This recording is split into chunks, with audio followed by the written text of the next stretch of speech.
Muli, mapasa atin po ang biyaya ng katotohanan ng salita ng Diyos. Kung sino po nandito nakarang linggo, maaaring nasubaybayan po ninyo yung ating mga pag-aaral. Patungkol ang tema natin, predestination. Alam ko nyo kung anong ibig sabihin po nito? Predestination, predestined, sapul sa simula.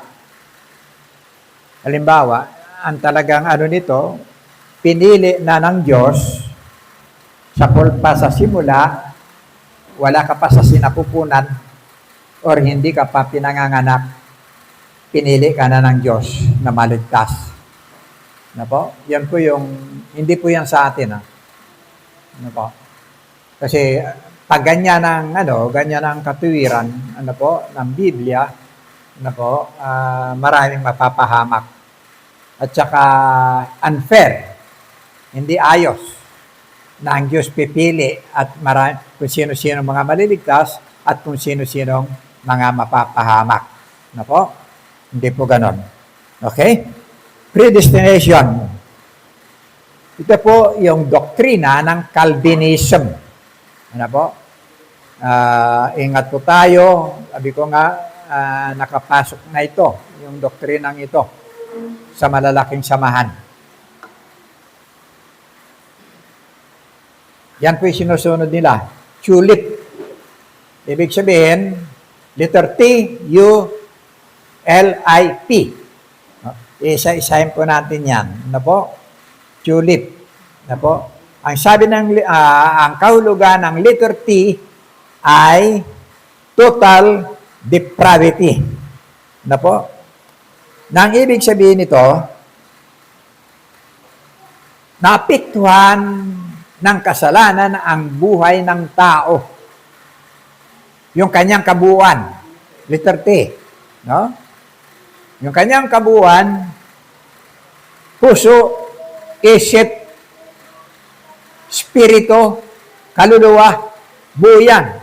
Ibig sabihin, patay ka talaga sa harap ng Diyos. Gumamit pa sila ng bahagi ng halimbawa. Na yung halimbawa ay para kang nalunod hanggang doon sa kapusuran ng dagat na wala ka nang magawa. Kahit tapunan ka ng tubig, kanang lubid, wala na talaga. Ganon. Maliban, ang Diyos ang gagawa sa iyo. So, sa atin po, hindi po ganon. Now, sa atin, makikita po natin, ang bahagi, pinagkalo pa rin sa atin, yung bahagi ng desire, pagnanais, na manampalataya. Yan po yung sa atin. Halimbawa, katulad ng Juan 3:3. Ayan po, kasamaan. Okay? Sumagot si Jesus, tandaan mo ang sinasabi kong ito, malibang ipanganak na muli ang isang tao, hindi niya makikita ang paghahari ng Diyos. Wala pong pagpili sa bahagi ng talata pong ito, maliban ang bahagi ng kondisyon ng Diyos magmumula sa iyo at sa Kanya. Kinakailangan ikay panganak na muli. Sa pamamagitan ng tinatawag na Espiritu. Kasi ang tao naman, walang direksyon ng kanyang buhay, pero meron kang pagkakatao na akapin yung bahagi ng panuntunan ng Diyos na kinakailangan ikay may panganak na muli sa Espiritu. 1:3, 1:3, nandyan po yan, ang ipinanganak sa laman, ang pinanganak sa Espiritu ay Espiritu. So, kinakailangan mong ipanganak na muli at hindi ka pwedeng piliin ang Diyos para maligtas. Tandaan natin, yung bahagi ng binubura natin sa kaisipan o sa katuruan ito, ng kaligtasan, pinili ng Diyos kung sino-sinong maligtas. At kung sino-sinong mapahamak. Yan po yung doktrina. Okay. Ikalawa, letter U, unconditional election. Itinuturo ng Calvinism na bago pa likhain ang mundo, meron ba dyan?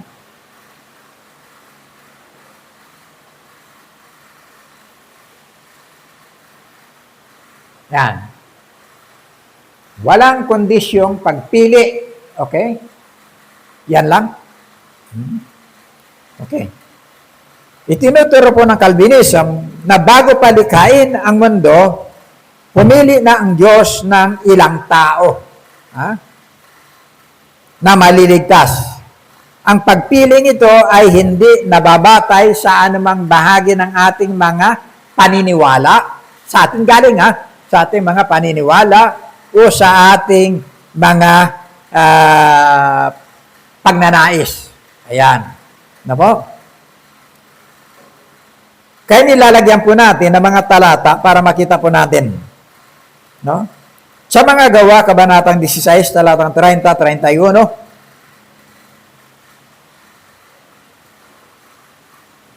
pansinin ninyo, sila ay inilabas niya at sinabi, ito yung gwardiya ng bilangguan. No? Nilabas niya si Pablo at saka si Silas. Yan. Sila ay nilabas niya at sinabi, mga Ginoo, ano po ang dapat kong gawin upang ako'y maligtas? Pansinin po nyo yan. Mula po yan sa kalooban ng taong ito, ng gwardyang ito. No? Yung pagnanais, yung desire na siya maligtas. Ano po ang gagawin ko? Kasi sa Calvinism, ang katuruan doon, tataniman ka ng pananampalataya. Yun ang doon. Siya mismo, maglalagay, ang Diyos mismo, maglalagay ng... At kung nilagyan ka, dideklara yan na iligtas ka na. Yun ang doon. So, mabigat. Parang totally na tayo, walang magawa sa ating mga sarili. Pero makikita natin, yan ang pananampalataya, nagmumula sa ating mga puso. Sa atin. No? Para sa Diyos. Magkaroon tayo ng tinatawag na align sa Diyos. Yan po. Okay? Tingnan natin. Unconditional election. No? Acts chapter 16, verse 30 to 31. Nagmumula po yan sa pagnanais ng tao. Mga Ginoo, ano po ang dapat kong gawin upang ako'y maligtas? Pansinin niyo ang sagot. Sumagot naman sila, sumampalataya ka. Tandaan natin ang kaligtasan hindi sa pagpili, kundi sa pananampalataya. Okay. Sumampalataya ka sa Panginoong Hesus at maliligtas ka, ikaw at ang iyong sambahayan. Hindi po sinabi ni Pablo na,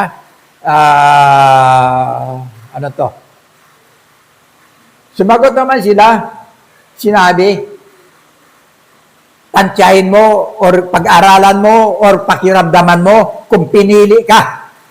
Ganyan. Hindi.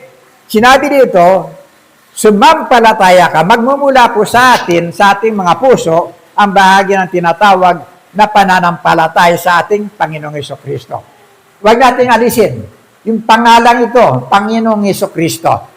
Yan po yung nakalagay sa Bible. Buong Biblia po yan, inilagay na ang kaligtasan, nakasentro lang sa ating Panginoong Hesukristo. Wala po sa pagpili. Sa pamamagitan ng pananampalataya.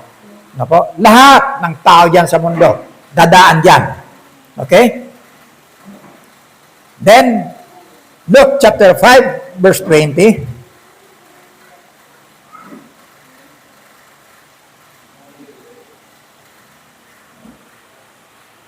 Nang makita ni Jesus ang kanilang pananampalataya, mula yan sa kanila, mula sa tao, mula sa iyo.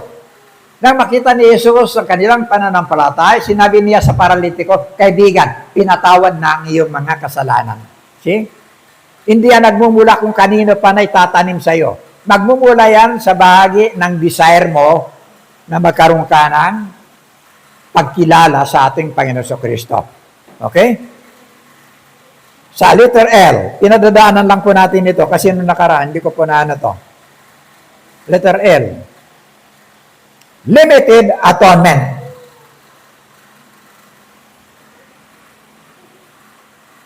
limitado lang na kaligtasan. Limitado lang na pagliligtas. Yan ang ibig sabihin po dyan. Ano po? Itinuturo na si Kristo ay namatay upang tiyaking maligtas ang mga pinili lamang ng Diyos. See? Pansinin niyo? Ano po? Yun lamang pinili ng Diyos ang maliligtas sa pamamagitan ng kamatayan ni Kristo. Malaking ano po ito? Malaking error po ito. Ha? Kaya mamaya makikita natin, pag-aaralan natin. Ano po?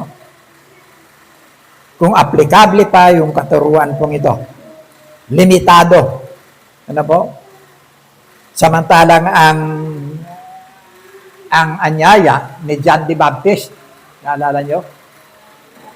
Ang kanyang isinisigaw sa ilang, sa lahat, ang mensahe ng kanyang sigaw, repent. See? Mangagsisi kayo at yanda sapagkat darating ang pag-ari ng Diyos.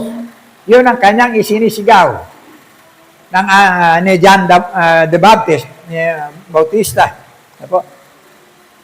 Mangagsisi kayo, magmumula po sa ating mga sarili. Hindi po yan magmumula sa Diyos. Huwag po nating asahan na pipili ang Diyos sa atin kung sino-sinong maligtas at kung sino-sinong napapahamak. Unfair kapag kaganito.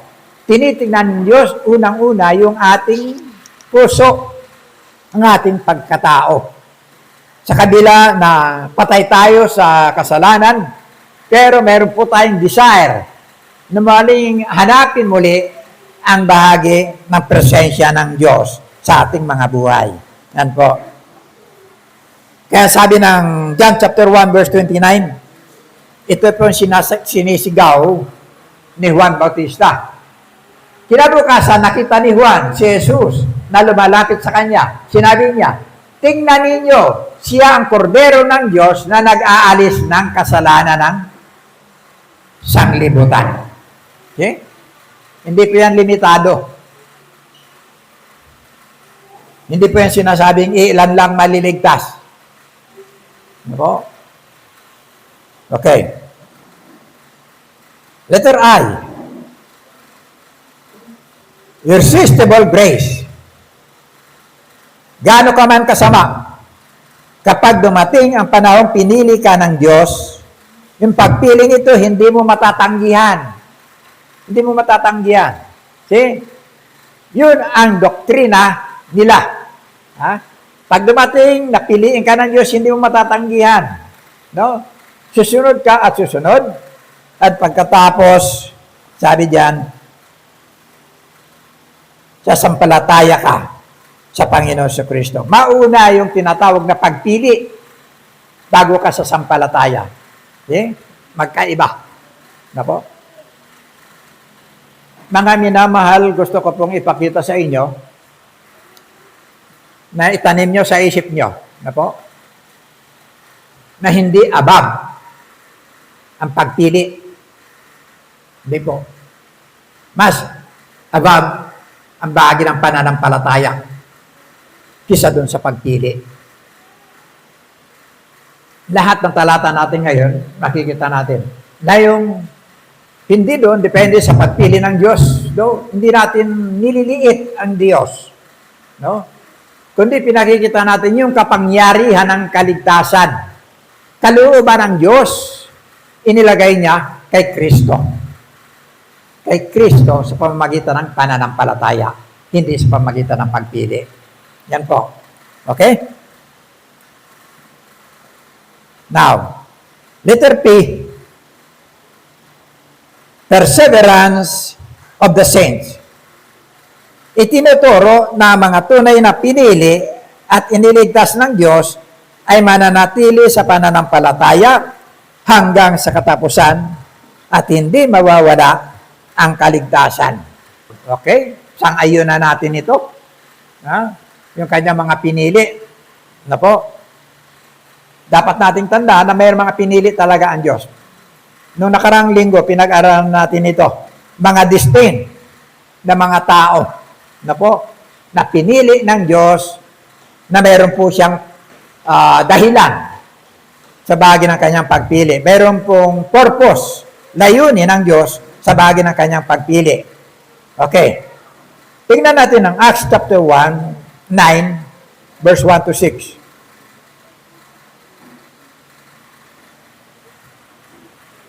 Medyo mahaba-haba to. Samantala, patuloy ang pagbabanta ni Saulo. Yan si Pablo. Ha? Pagbabanta ni Saulo na may papatay ang mga alagad ng Panginoon. Ha? Lumapit siya sa pinakapunong pari ng mga Hudyo. Ang kanyang layunin, patayin lahat ng mga mananampalataya na tagasunod ni Kristo. Okay? Verse 2.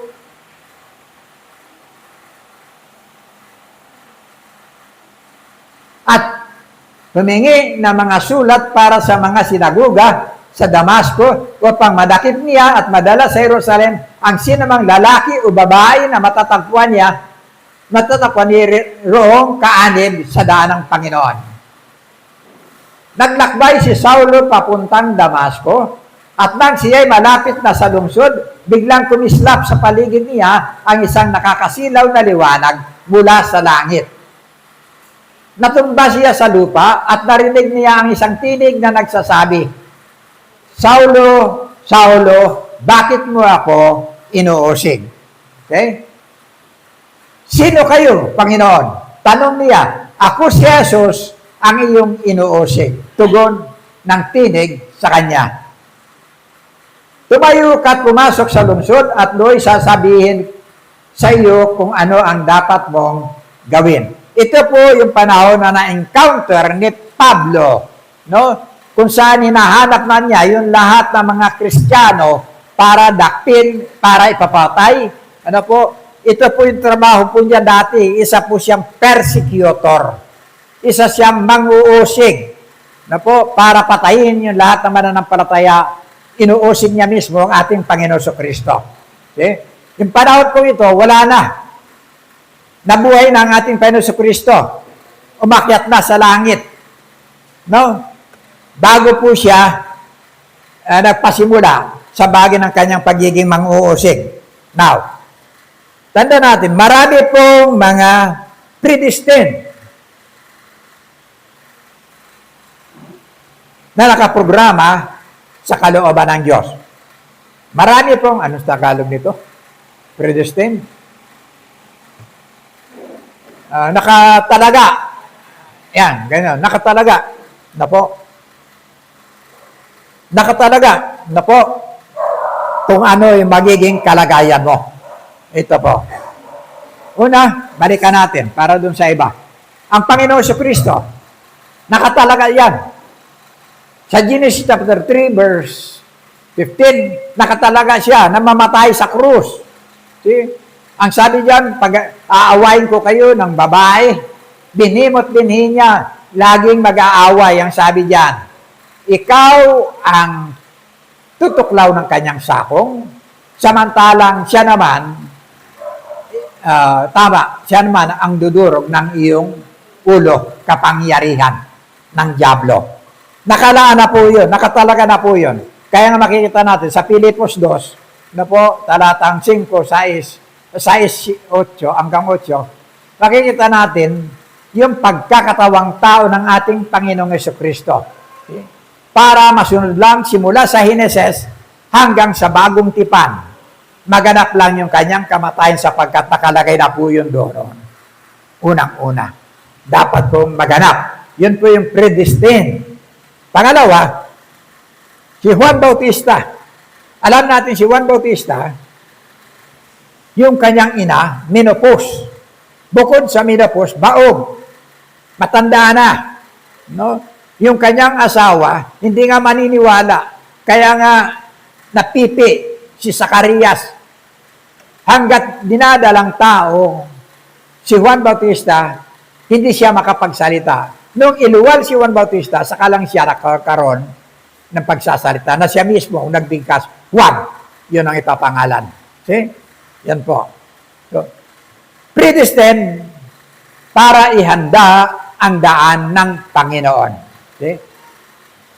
Nakasulat na yan sa Isaiah chapter 40, verse 3 to 4. May isang tinig na sumisigaw sa ilang, na sabi, tuwirin ninyo ang landas ng Panginoon, patagin ninyo ang lahat.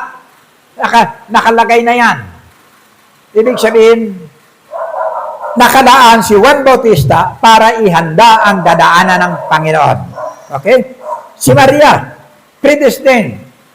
Sa Isaiah chapter 7, verse 14, nandiyan na siya. Hinulaan na ni Propeta Isaiah na manganganak ang isang dalaga. Okay? Naganap mga mahigit 6 taon, 600 years, bago naganap ng isang babae, isang dalaga, manganganak at tatawaging Emmanuel.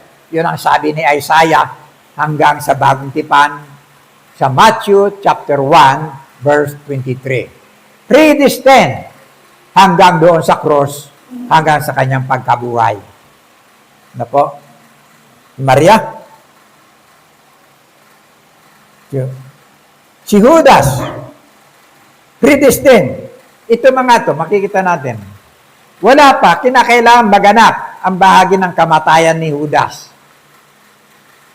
Kung si Juan, hinahanda ang dadaanan ng ating Panginoon Kristo, si Maria, hinahanda ang katawan ng ating Panginoon Kristo, pagkatapos si Judas, hinahanda na hihatid niya si Kristo doon sa krus.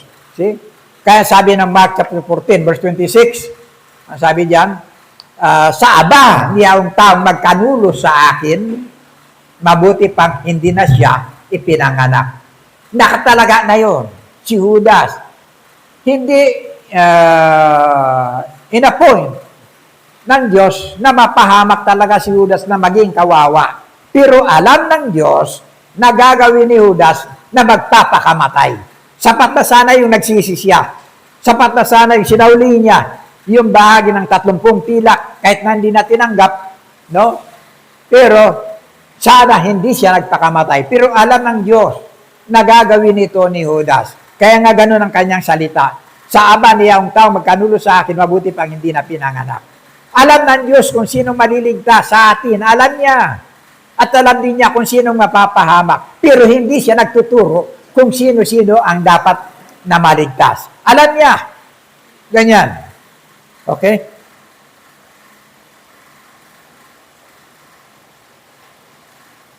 Yung mga alagad, predestined po yan. May layunin yan. Kaya nga tinawag, walang patumpik-tumpik eh. Andun yung kalooban ng Diyos. Okay? Pero tandaan natin, kahit tinuro ka ng Diyos, kahit kinuha ka ng Diyos, kahit pinili ka ng Diyos sa pasimula, no? Ang kaligtasan, hindi mo pwedeng laktawan na kay Kristo pa rin. Ha? Nakukuha niyo yung ibig kong sabihin? Pinili ka, okay, ganito, para makita natin ang katotohanan. Si Pablo, isa siyang manguusig. Now, kung mayroong lumaban sa kanya, sa panahon ng kanyang pag-uusig, hindi pa niya kilala si Kristo. Ha? Hindi pa niya, kaya nga, tinatawag doon, ang sabi doon, bakit pinipersecute mo ako? Sabi ng Panginoon. Sa panahon na yan, nakita natin, pinili siya ng Diyos sa pasimula pa, si Pablo.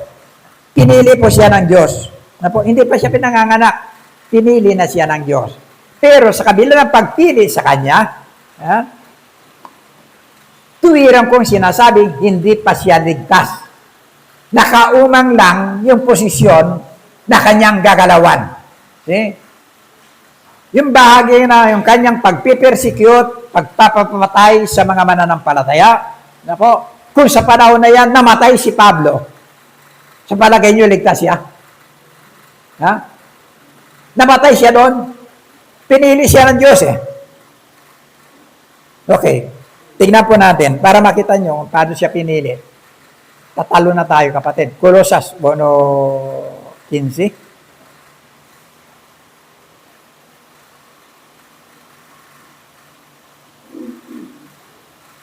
Tama ba?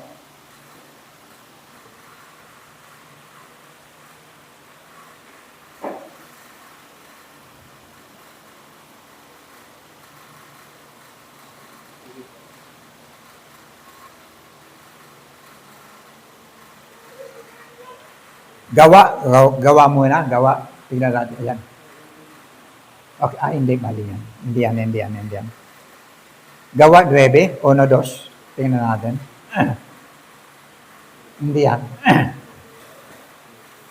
Gawa 9. Try natin.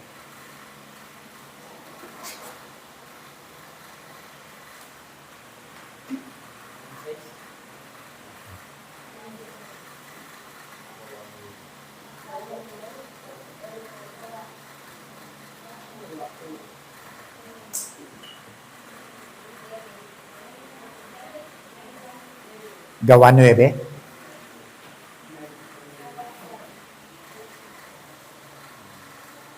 Acts chapter 9, verse 1 to 2. Ano yan? Datapwat si Saulo na silakbo pa ng mga pagbabanta at pagpatay laban sa mga alagad ng Panginoon ay naparoon sa dakilang saserdote. Hindi rin ito. At humingi ng kanya ng mga sulat, hindi rin yan, kapatid. Aha! Nasaan na ba to? Yung kanyang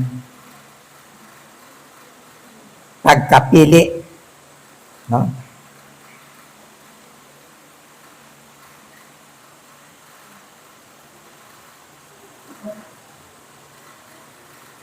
Okay, tingnan mo.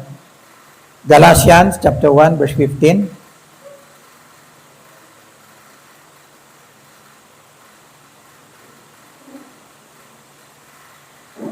Andyan ba? Ngunit nang magalingin ng Diyos na siyang sa akin ay nagbukod, buhat pa sa tiyan ng aking ina, at ako'y tawagin sa pamamagitan ng kanyang biyaya. Pansinin nyo. Yan po si Pablo. Na po? Hindi pa siya pinanganganak, pinili na siya ng Diyos. Okay? Now, kaya nga tinatanong ko, noong panahon na lumalakad siya, pagkatapos inuusig niya yung mga Kristiyano. Namatay si Pablo.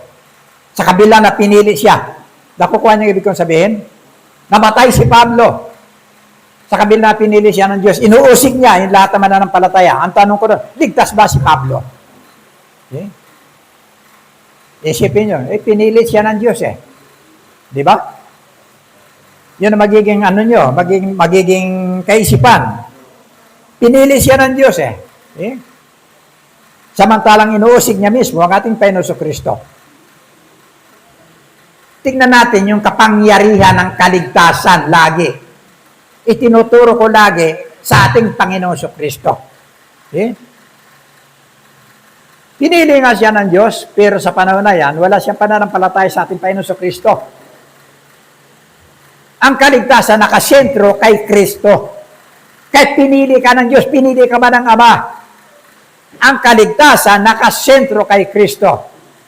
Makikita natin sa mahuling talata na lahat ng bagay inilagay ng Diyos sa ilalim ng paa ni Kristo. Lahat. Anumang bagay nilagay niya kay Kristo.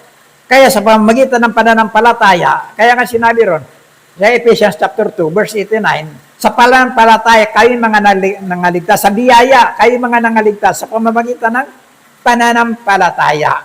Dito po nakasalig ang ating kaligtasan. Nakasentro kay Kristo. Huwag mong babaliwalain si Kristo at ilalagay mo doon sa bahagi ng importansya ng pagpili ng Diyos. Na ikaw pinili ng Diyos, ligtas ka na. No? Kaya pinakikita ko rito, pinili siya ng Diyos. Sapul pa. Sa tiyan. Pero wala siyang kaugnayan sa Panginoon. Saan siya nagkaroon ng kaugnayan? 1 Corinthians chapter 15, verse 1 to 4.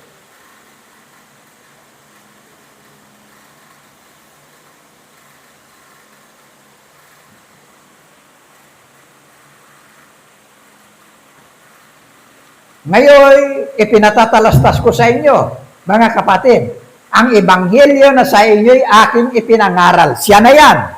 Tinawag siya ng Diyos para mangaral sa mga hintil. Sa mga hintil. yung purpose ng Diyos, no, na pinili siya para maging alagad para sa mga hintil. Yan ang purpose ng Diyos. Pero nung unang tawagin siya, no, pinili siya, pero ang kanyang ginampanan, taliwas. Kaya nga tinatanong ko, kung ito namatay si Pablo sa panahon na yon, hindi siya ligtas. Ito dito siya, sa panahon na nakita na niya at nakilala ang ating Panginoon Kristo. Ayan. Ngayon pinatatalastas ko sa inyo, mga kapatid, ang ebanghelyo na sa inyo aking ipinangangaral. Yan. Sa inyo, na inyo namang tinanggap, na siya naman ninyong pinananatilihan. Yan ang ebanghelyo, yung kamatayan at pagkabuhay ni Kristo. Yan ang ebanghelyo. Okay? Sa pamamagitan naman ito'y ligtas kayo. See? Kung matyaga ninyong iingatan ang salitang pinangaral ko sa inyo, maliban na kung kayo magsisampalataya na walang kabuluhan. Anong pananampalatayang walang kabuluhan? Tandaan natin, may pananampalatayang may kabuluhan, may pananampalatayang walang kabuluhan. Anong pananampalatayang walang kabuluhan? Okay? Yan yung nasabi, Matthew chapter 7, verse 21 to 23. Panginoon, kami, nagpatagaling kami sa pangalan mo, ganito, ganyan, ganyan. Pero nasabi ng Panginoon, magsilayas kayo. See? Hindi ko kayo nakikilala. Kayo mga mapagawa ng masama. See? Ginagamit nila ang pangalan ng Panginoon, pero hindi sila kilala ng Panginoon. Pananampalataya, ayan mga pananampalataya walang kabuluhan. Maging ang mga demonyo na nananampalataya rin. Ang sabi ng Biblia, ano po? Ang sabi nun, naniniwala ka na isa ang Diyos. Tama, di ba? Ang sabi ng talata, yung ganyan, ang mga demonyo man, nananampalataya rin, nanginginig pa, pero walang kabuluhan. See?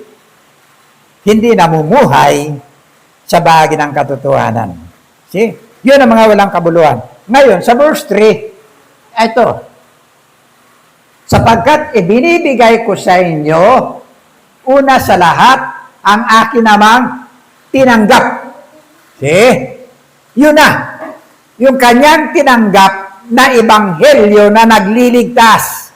Ito, ang nagliligtas hindi sa pamamagitan ng pagpili, kundi doon sa ebanghelyo na tinuturo yung kamatayan o kabuhay ng ating Panginoon Kristo. Kukuha natin. Ayan. Sapagkat ibinigay ko sa inyo, una sa lahat, ang akin namang tinanggap na sa Kristo ay namatay dahil sa ating mga kasalanan ayon sa mga kasulatan. See? According to the Scriptures. Siya ang laman ng bahagi ng Ebanghelyo o ng Biblia, maging sa pasimula pa. Okay? Now, kaya makita natin dyan, hindi po pinili, kundi naging mananampalataya. Now, ang sabi na 1 John chapter 5, verse 11 to 13, hanapin mo na lang, kapatid, ha? Tumatalon-talon na ako.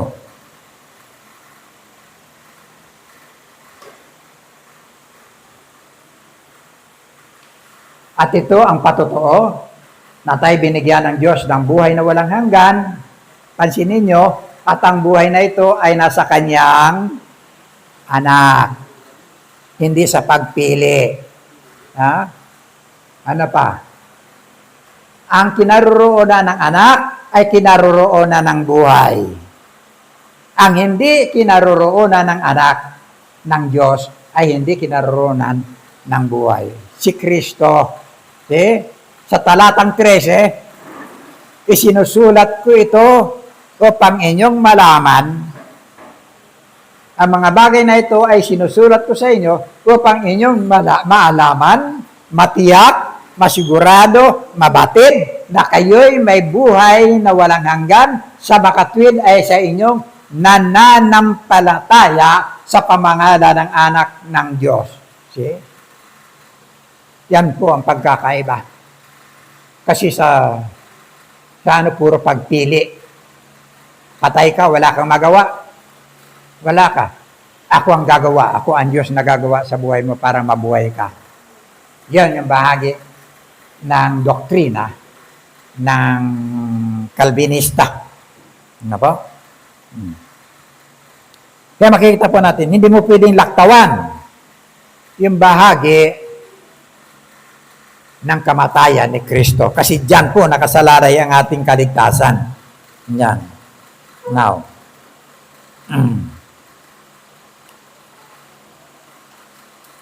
Okay. Ang sabi rito, sa John chapter 6,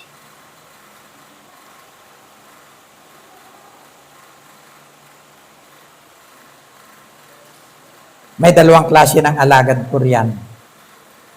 Tingnan po natin. Verse 53 to 56.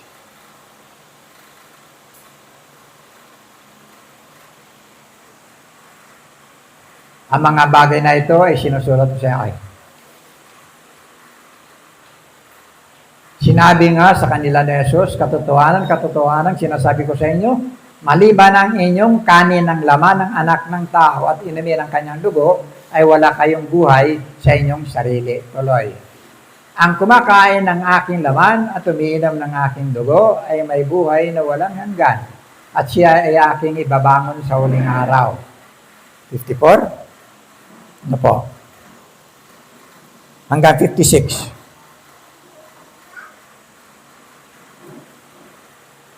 Sapagkat ang aking laman ay tunay na pagkain at ang aking dugo ay tunay na inumin. Ang kumakain ng aking laman at umiinom ng aking dugo ay nananahan sa akin at ako'y sa kanya. Okay? Hindi po yan literal. Ito po yung pagpasok mo sa bahagi ng isang pakikipagrelasyon sa ating Panginoon Kristo. Kaya minsan, pagka may relasyon ka na, minsan, sinasagawa natin dito, di ba? Yung bahagi ng pag-alaala. Part yun, na kung saan bahagi ng iyong, kaya nga sinabi ng Panginoon, ito ang aking katawan, na binibigay ko naman sa inyo. See?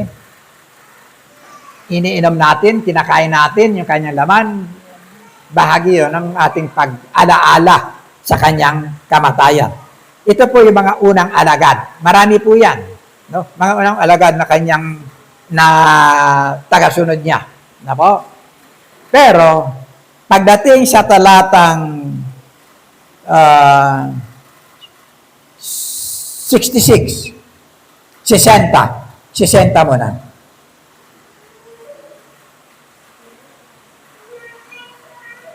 Marami nga sa kanyang mga alagad ng kanilang marinig ito ay nangagsabi, matigas ang mga pananalitang ito. Sino ang makakarinig noon? 66. Datapwat pagkaalam ni Jesus, dahil dito ay marami sa kanyang mga alagad ay nagsitalikod at hindi na nagsisama sa kanya. See? Ito yung mga alagad, makita natin, na hindi po dinaan sa pagpili, kundi sa pananampalataya, sa pagtitiwala at pagkilala sa ating Panginoon Kristo. Kasunod ng mga talatang yan, meron pa tayong kasunod, di ba? Pakilan na yan. Sa verse 67 hanggang 69. Dahil dito, marami sa kanyang mga alagad ay nagsitalikod at hindi na nagsisama sa kanya. Totally, nag-denounce na kanilang pananampalataya. Totally, na tumalikod na sa ating Panginoon Kristo. Okay? 67. Tinanong ni Jesus ang 12. See?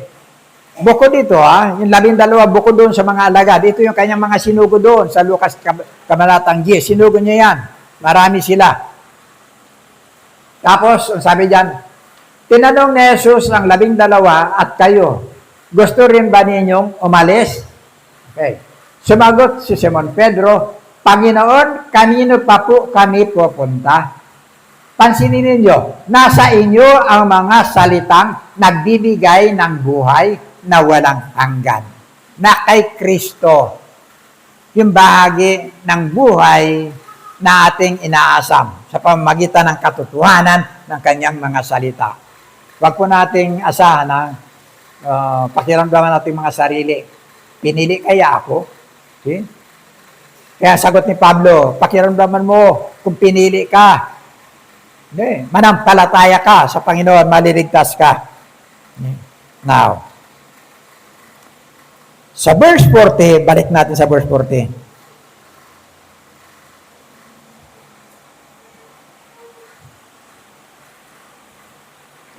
Sapagkat ito ang kalooban ng aking Ama, ang lahat na nakakakita sa anak at sumasampalataya sa Kanya ay magkakaroon ng buhay na walang hanggan. At sila'y muli kong bubuhayin sa huling araw. Kasi ninyo, yung lahat, yung katagang lahat, hindi po yan limitado ang kaligtasan ng ating Panginoon Kristo. No? Limited kasi yung bahagi ng kamatayan ng ating Panginoon Kristo. No po? Sa kanilang pananampalataya. Minasa nila ang Diyos ang pipili, kung sino ang kanyang pipiliin, kung sino ang kanyang kakahabagan, ito yung mga maliligtas. Grabing pagkasintunado po yan. Sintunadong sintunado. Ano po? Nakadepende ang kaligtasan sa pagpili kung sino ang kanyang kahabagan, kung sino ang kanyang kaawan, at kung sino ang maliligtas. Now, pansinin natin, ha?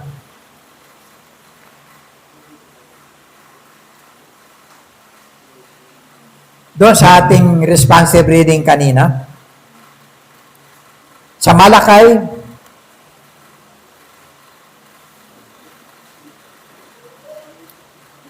chapter 1, verse 1 to 3.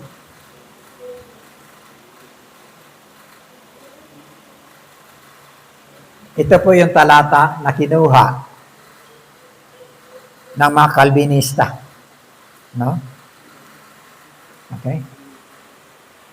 Ang aklat na ito ay naglalaman ng pahayag ni Yahweh tungkol sa Israel sa pamamagitan ni Propeta Malakias.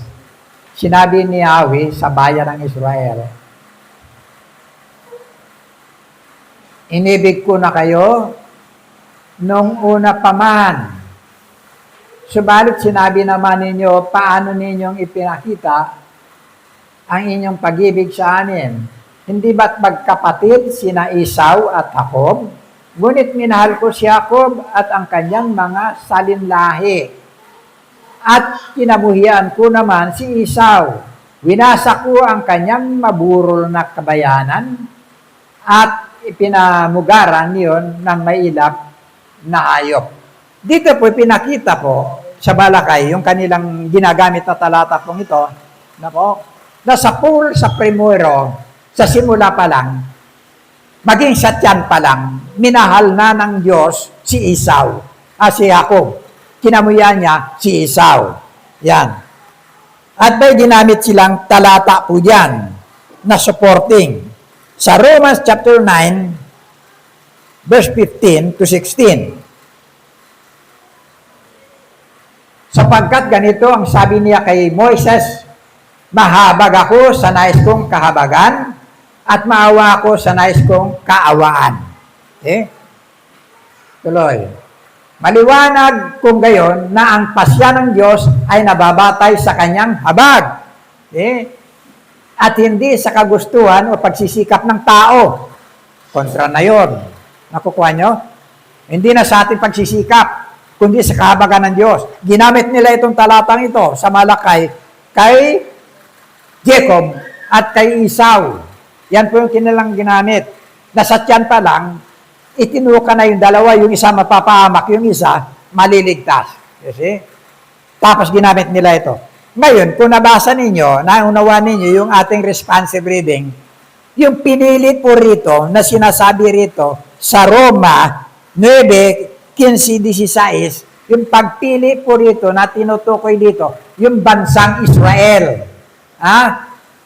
Yung bansang Israel. Kaya nga si Moises ang tinukoy kanina. Kasi kay Moises binigay yung kautusan. Kasi na kinakailangang sundin yung bahagi ng mga utos, 10 utos doon.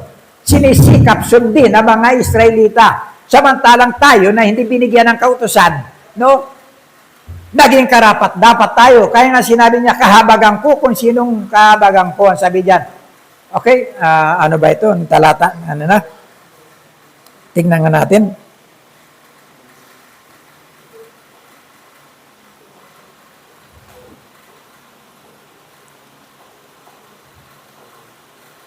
Roma 9, tama yan. No? Kaya sabi dito, hindi sa kagustuhan pagsisikap ng tao. Ginamit po nila ito eh. No? Kung kaya ang Diyos ang pipili kung sino ang kanyang kahabagan at kaawaan, at ito ang kanyang pipiliing maliligtas. No? Yun ang kanyang nakalagay po diyan. No? See? So ganito po ang bahagi. Makikita natin diyan. Si Moises po ang unang kinausap ng Diyos para ipaabot sa kanya yung bahagi ng katotohanan na ang Israel nabubuhay sa pagsunod, pagsisikap, na makampanan yung bahagi ng kautusan. Yan. Pero tayo, labas po tayo, no? Naging karapat-dapat po tayong mga hintil, ano po, dahil sa ating pananampalataya. Tingnan po natin sa Roma 9:23 hanggang 33. Mahaba-haba po ito. Ginawa niya iyon upang ipakilala ang kanyang walang kapantay na kadakilaan sa mga taong kanyang kinahabagan. Na nung una pa'y inihanda na niya para sa kalwalatian. Okay? Tayo ang mga taong iyon na tinawag niya hindi lamang mula sa mga Hudyo, subalit mula rin sa mga Hintil. Okay? Now, ganito ang sinasabi niya sa aklat ni Osias, ang dating hindi ko bayan, tayo po yun, ay tatawaging bayan ko. At ang dating hindi ko mahal ay tatawaging mahal ko. Tayo po. At sa lugar kung saan sinabing kayo'y hindi ko bayan, sila'y tatawagin kong mga anak ng Diyos na buhay. Kaya nga mayroon tayong John chapter 1, verse 12. See? Ang sino man sa kanya tumanggap, pinagkaluban ng karapatang maging anak ng Diyos. Okay. Ito naman ang ipinahayag ni Isaiah tungkol kay Israel. Kahit na maging kasindami ng buhangin sa dagat ang bilang ng mga anak ni Israel, kaunti lamang ang matitira sa kanila na maliligtas. Okay? Sapagkat mahigpit at mabilis na hatulan ng Panginoon ang daigdig, si Isaiah din ang nagsabi, kung ang makapangyarihang Panginoon ay hindi nagtira ng ilan sa ating lahi, tayo sana'y naging katulad ng Sodom and Gomorrah. Inubos ng Diyos lahat ng nandun. Okay? Ano ngayon ang masasabi natin? Ang mga hintil na hindi nagsikap, pansinin niyo yung kataga doon kanina na ginamit, na maging matuwid sa harapan ng Diyos ay tinuring na matuwid sa pamamagitan ng pananampalataya. Ngunit ang Israel naman, na nagsikap na maging matuwid sa harapan ng Diyos sa pamamagitan ng kautusan, ay nabigo. Okay? Bakit? Dahil sinikap nilang kalugdan sila ng Diyos sa pamamagitan ng mga gawa, pagsisikap, at hindi sa pamamagitan ng pananampalataya. Natisod sila sa batong katitisuran. Okay? Yung batong yan, walang iba kundi ang ating Panginoon sa Kristo. Mga minamahal, dito makikita po natin yung gawa at yung pananampalataya. Yung Israel, gawa, ang bagay ng kanyang pinagsisikapan, samantalang tayo, no? Pananampalataya. Tayo pa tinuturing po dyan. Ano po? Now, sabi po dyan, kita natin yung bahagi ng kapangyarihan. Isinentro po sa ating Panginoong Hesukristo. Now, Roma 10, talatang 4.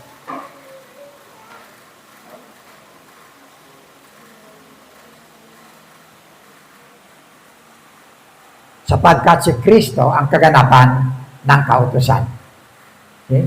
Upang ituring na matuwid ng Diyos ang sinamang sumasampalataya sa Kanya. Si Kristo ang kaganapan ng kautusan. Siya ang tinuturing na katugunan sa ating mga pangangailangan. Colosas 2:16, 17.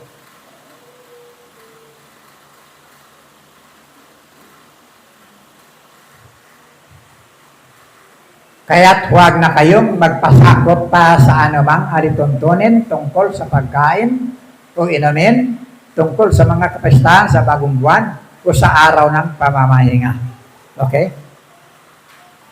Ang mga ito'y anyo lamang ng mga bagay na darating. Ngunit si Kristo ang katuparan ng lahat ng ito. See? Na kay Kristo ang sentro. No? Tandaan natin. Hindi sa pagpili o anumang kalooban ng Ama na gusto nilang buhayin. Iniitsapwera nila ang ating Panginoon Kristo. Yan. Ano pong ibig sabihin po nito? Huwag na kayong magpasakop. Ano? Sa mga alituntunin. Ano ba yung alituntunin na yan? Nung araw, nandun kami sa Ukamukam, may nagtanong sa akin. Hindi ko alam kung maalala ng may bahay ko. Pastor, paano yun? Yung mga handog sa piyesta, pwede ba namin kainin yun? Sabi niyang ganyan. Sabi ko, pwede naman eh. Sabi ko ganyan eh. Pwede kainin yun. Kasi pag sinabi lahat ng yan, anumang bagay na sa mundo, sa daigdig, pag-aari ng Diyos. Kanya yan. Pwede mong kanin yun. Kaya nga sabi ni Apostol Pablo, anong pinagbabawal doon, anong masama doon na bagay na pwede kong kainin, na pwede ko na may pagpasalamat sa Diyos. Okay? Maliban na lang, kung mayroong magsabi sa iyo na kinakain mo yan, na handog sa Diyos-Diyosan, kapistahan. No?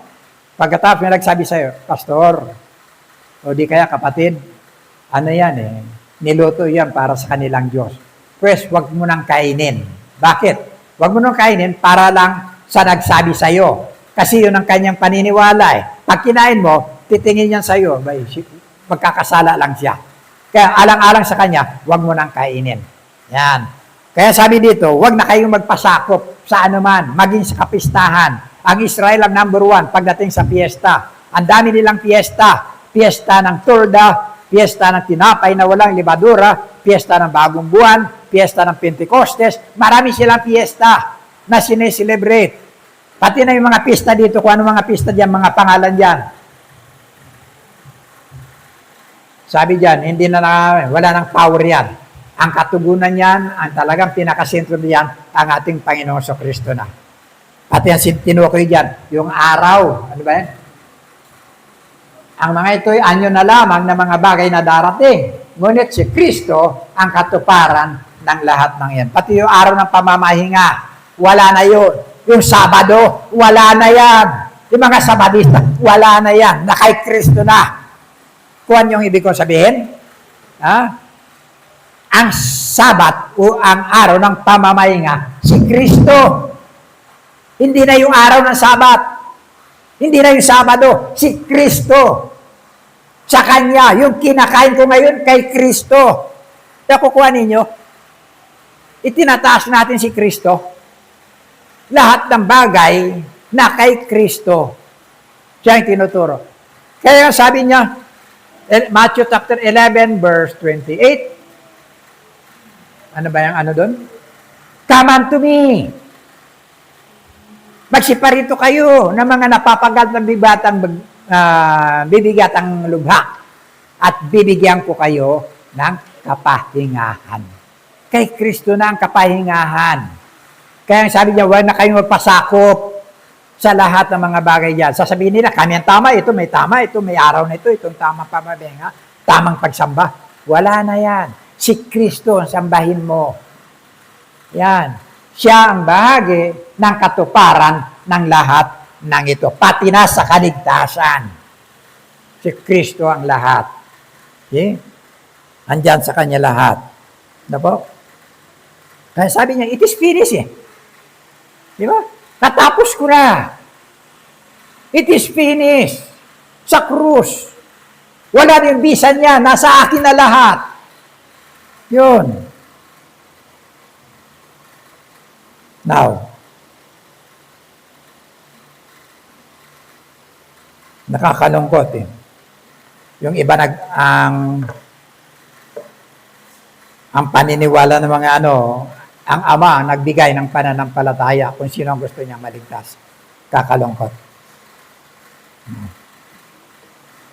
Ephesians chapter 1, verse 21 to 23. Mula roon ay namumuno si Kristo sa lahat ng paghahari, kapamahalaan, kapangyarihan, pamunuan sa kalangitan higit na dakila ang kanyang pangalan kaysa sa lahat, hindi lamang sa panahong ito, kundi maging sa darating. See? Kanya lahat yan. Under His feet. See? Tama. Philippians chapter 2, verse 10 to 11.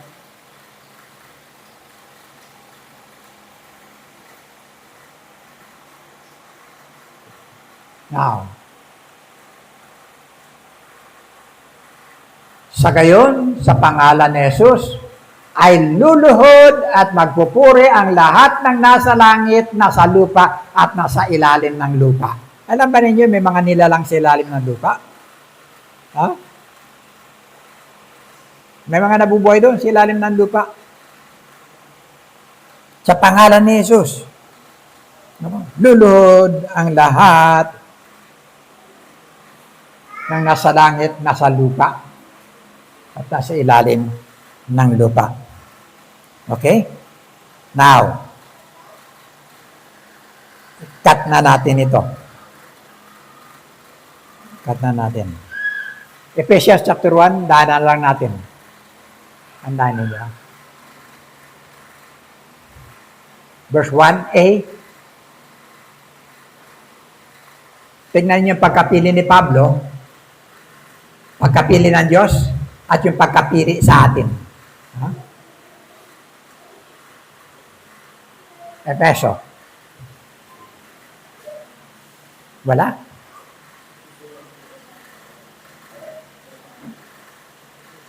Ephesians chapter 1, wala?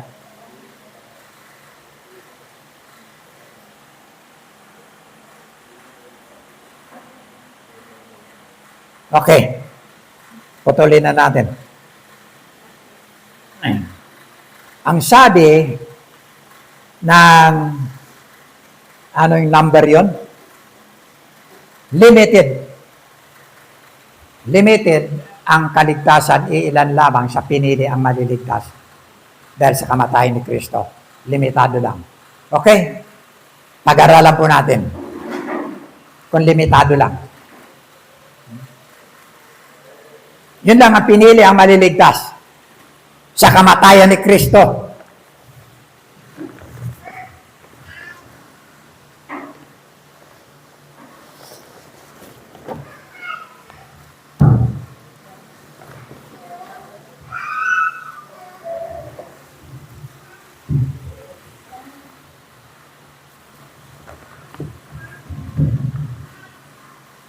Tapusin lang natin to. Tumalon na lang tayo.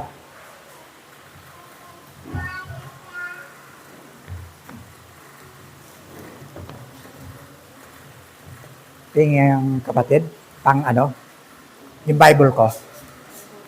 Yan.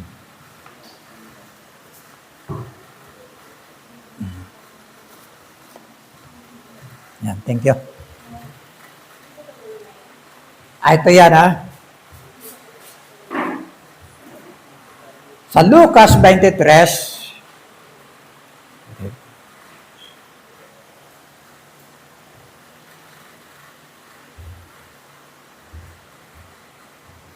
ito yung kabuuan nito, ito yung kalagayan natin, ha? Nakikita natin ngayon. Ha? Sa Lucas 23, talatang 46, ang sabi ng Panginoon diyan,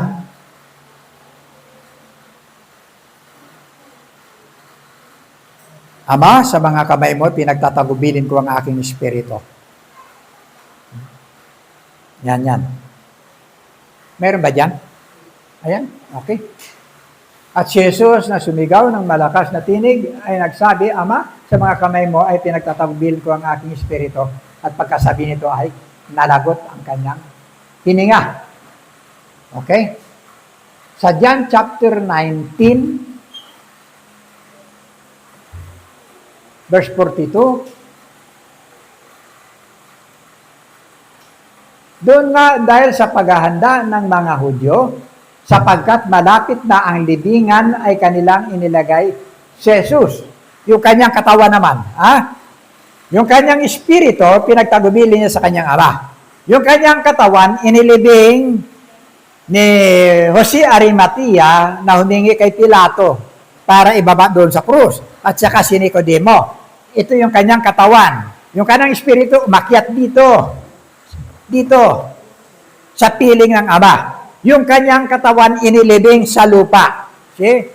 Pagkatapos, ang kanyang kaluluwa, ang sabi ng Matthew chapter 12, verse 40,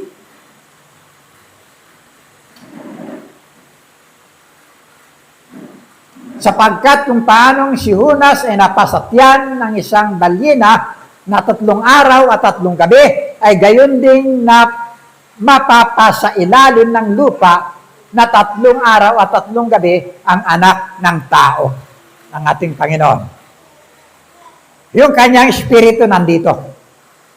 Yung kanyang katawan nandito sa lupa. Yung kanyang kaluluwa sa buwak, bosom of Abraham. Dito, sa lugar na ito. Nandito yung impyerno. Okay? Now, okay na. Roma 10, talatang 7.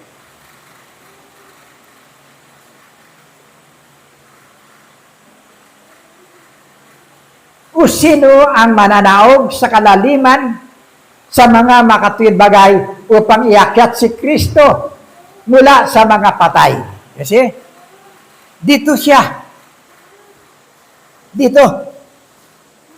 Sa lugar na yan. Bumaba siya dyan. Dito sa mga taong to na tinatawag na limitado lang ang kaligtasan. Kuha ninyo? Ito yung mga pinili, mga chosen people noon pa. Sila Abraham, sila David, sila Propeta Samuel, sila Isaiah, dito lahat yan sa bosom of Abraham. Yan. Sabihin natin, paniwala natin na limitado lang ang kaligtasan ng kamatayan ni Kristo. Dahil ito mga taong to nandyan, naghahandog lang yan sa kanilang kasalanan sa pamamagitan ng dugo ng hayop. Okay? Kaya nandyan lang sila, naka-stack sila. Eh kung walang Kristo na nagkatawang tao at namatay, wala yan. Paano na lang sila? Hindi sila aakyat sa langit. See? Bagamat pinili sila, pero hindi sila totally na glorified body. Andyan lang sila sa ilalim ng lupa. Okay? Nakukuha ninyo pa, ibig ko sabihin. Sa 1 Peter chapter 3, verse 9, 10 to 20,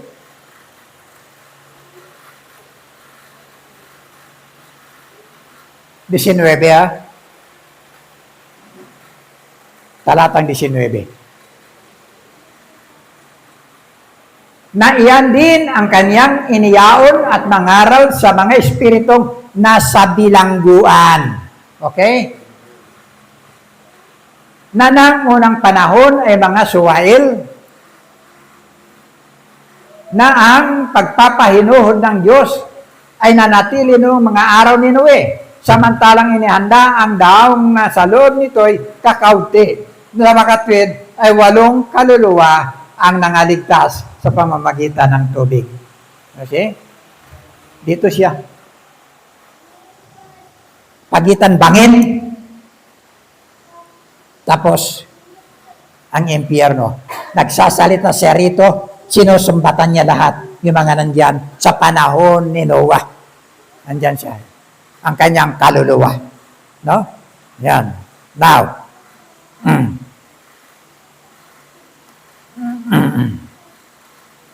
sa Lucas 16,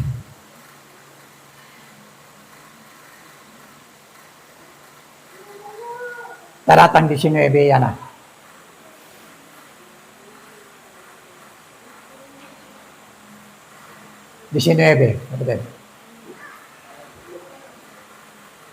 Yan.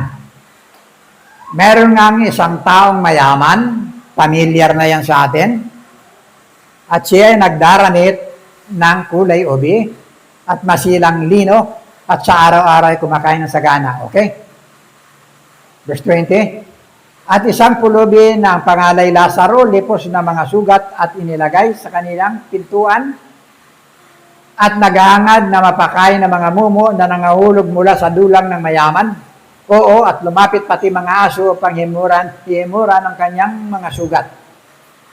At nangyari, namatay ang pulubi at siya ay dinala ng mga anghel sa sinapupunan ni Abraham at namatay naman ang mayaman at inilibing. Okay? Namatay ang pulubi, dinala ng mga anghel dito. Hindi sa langit. Ha? Kaya pati na yung kriminal doon sa krus.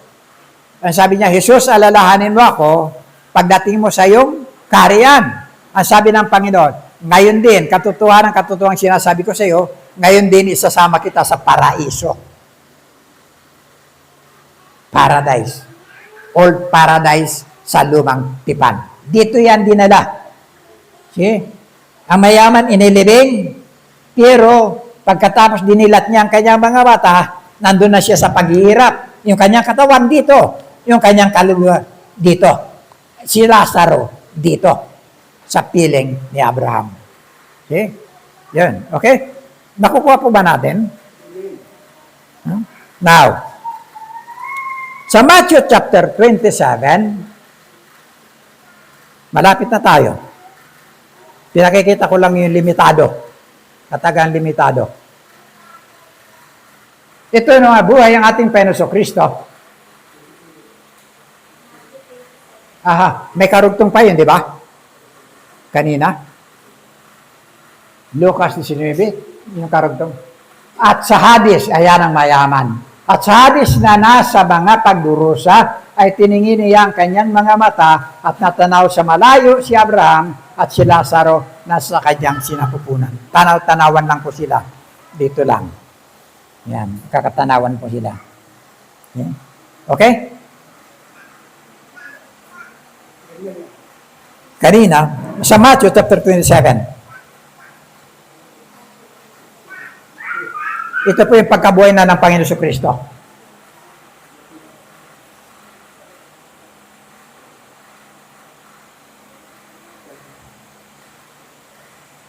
Matthew chapter 27, verse 51 to 53. Ayan. At narito ang tabing ng templo'y nahapak na nagkakadalawa upang buhat sa taas hanggang sa ibaba at nayanig ang lupa at nangabaak ang mga bato. At nangabuksan ang mga libingan, aktual po yan, at maraming katawan ng mga banal na nangakatutulog ay nangagbangon. Okay? At paglabas sa mga libingan, pagkatapos na siya'y mabuhay na maguli, ay nagsipasok sila sa bayang banal at nangapakita sa marami. Dito yan. See? Yung mga nandito, wala na dyan. Basyo na po ito. Nabuksan ang mga libingan, nag-crack ang mga libingan, nagsibangon sila. No?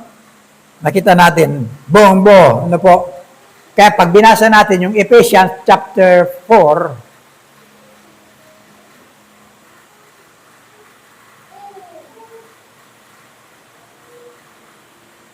Efeso 4:8 hanggang 10.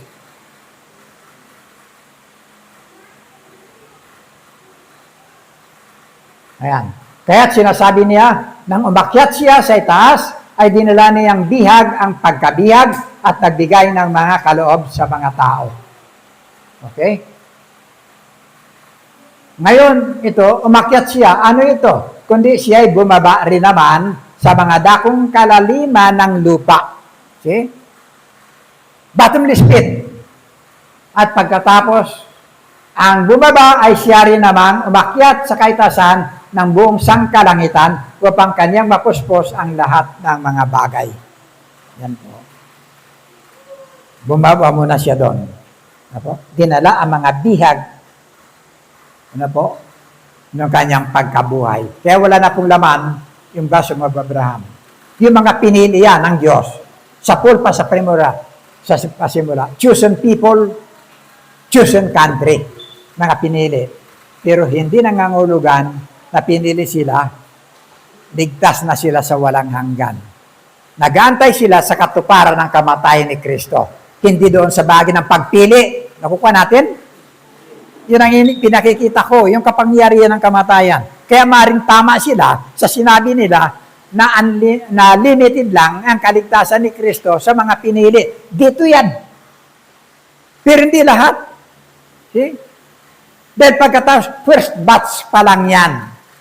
Ang second batch, sa bahagi ng 1 Thessalonians chapter 4. Tumatalon na tayo para lang matapos.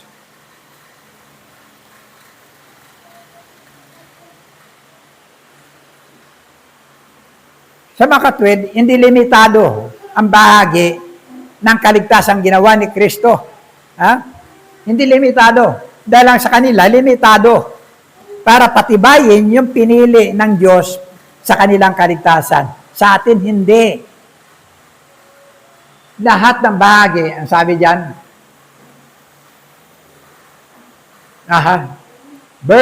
pasimulan natin, verse 13.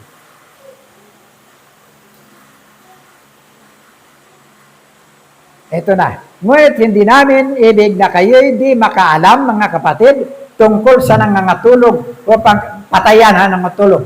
Sa mga Kristiyano, tutulog lang, hindi patay. Upang kayo'y huwag mga malumbay na gaya ng iba na walang pag-asa. Okay? Sapagkat kung tayo'y nagsisampalatayang si Jesus ay namatay at nabuhay na maguli, ay gayon din naman ang mga ngatulog kay Jesus ay dadali ng Diyos na kasama niya. Sapagkat ito'y sinasabi namin sa inyo sa salita ng Panginoon, na tayong nangabubuhay ay nangatitira hanggang sa pagparito ng Panginoon. Sa rapture na yan, ay hindi tayo mauna sa anumang paraan sa mga nangamatay, mga natutulog. Okay? First batch,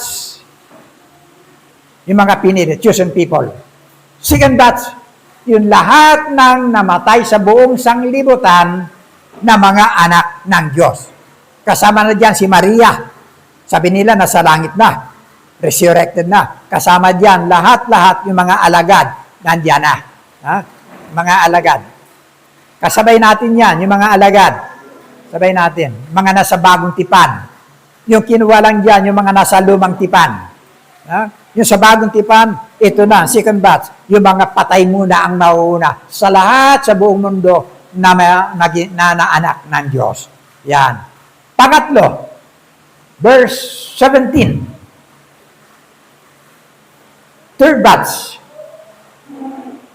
Pagkatapos tayo namang mga buhay pa at natitira ay titipulin sa lapaap kasama ng mga binuhay upang salubungin ang Panginoon sa impapawid. Sa gayon, makakapiling natin siya magpakailanman. See?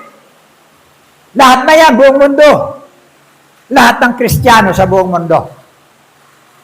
Buhay man o patay, iakyat ng Diyos sa panahon ng rapture. See? Ganon, kabilis. Nakukuha po ba natin? Lahat? Hindi lang limitado, kundi lahat ng mayroong relasyon sa ating Panginoong Jesucristo. Huwag nating lalagpasan, huwag nating babaliwalain ang kahalagahan ng ating Panginoong Jesucristo. Dahil ang lahat ng yan, inilagay ng Diyos sa ating Panginoong Jesucristo. Kasi? Kaya huwag tayong asa dun sa pili. Kung sino pipili nyo na maliligtas. Okay? Kakalungkot. Paano matitiyak na pinili ka? Kung hindi ka mananampalataya. Okay? Kaya makita natin dyan. Tatlong klase yan. The chosen people, yung mga nangamatay na anak ng Diyos na mayroong banal na espiritu, yung mga mananampalataya na nabubuhay ngayon. Kaya sabi niya sa John chapter 11, mayroon ba tayo dyan? Wala. John chapter 11, verse 25 to 26, ang sabi ng Panginoon, ako ang muling pagkabuhay. See? At ang sinabang namatay, nananampalataya sa akin, yun ang mga nauna, ay muling mabubuhay. Verse 26, at ang mga nabubuhay, ito yung tayo, kung dawating siya ngayon, at ang mga nabubuhay na sumasampalataya sa akin, hindi na mamamatay. Hindi ka na daranas na kamatayang pisikal.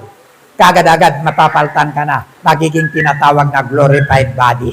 So, ang kamatay ni Kristo, maliwanag, hindi lamang siya sa isang bahagi o sa limitadong bahagi, kundi para sa lahat. Yun ang sabi ng Biblia.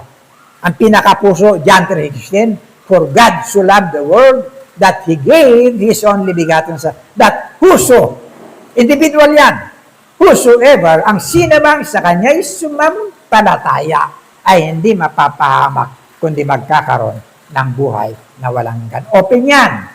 Ang kaligtasan, open kahit kanino. Nasa'yo kung gusto mong tanggapin or gusto mong tanggihan. Pero hindi sa pagpili ng Diyos. See? Nakukuha po ba natin? Okay? So, purihin po ang Panginoon. Now, salamat po sa kanyang mga salita. Although, pinutol-putol na po natin. Medyo nahirapan ako. Kasi, mahaba eh. Pinutol-putol na lang po natin. Chap-chap yung ating mensahe. Pero at least, nabigay po natin yung kahalagaan po nito. Ano po? Okay. Tayo po'y manalangin sa mandali. Amang banal, maraming pong salamat sa bagay Diyos ng iyong mga salita, sa katotohanan na aming mga pinag-aralan. Nanawa, Panginoon, ay pagkalmo po ang kaunawang ito, na makita namin ang kahalagan Diyos ng kamatayan ng aming Panginoon Kristo. Ito po yung iyong kalooban na binigay siya upang hanapin at iligtas sa mga nawawala ng kahalagaan ng Diyos na kaligtasan nakasentro sa aming Panginoon Kristo ng kanyang pangako ang sinasabi ng banal na kasulatan. Walang ibang pangalan sa silong ng langit na sukat na ikaligtas maliban sa Panginoon Kristo. Purihin ka, Ama. Ito pang aming dalangin sa pangalan ng Panginoon Kristo. Amen.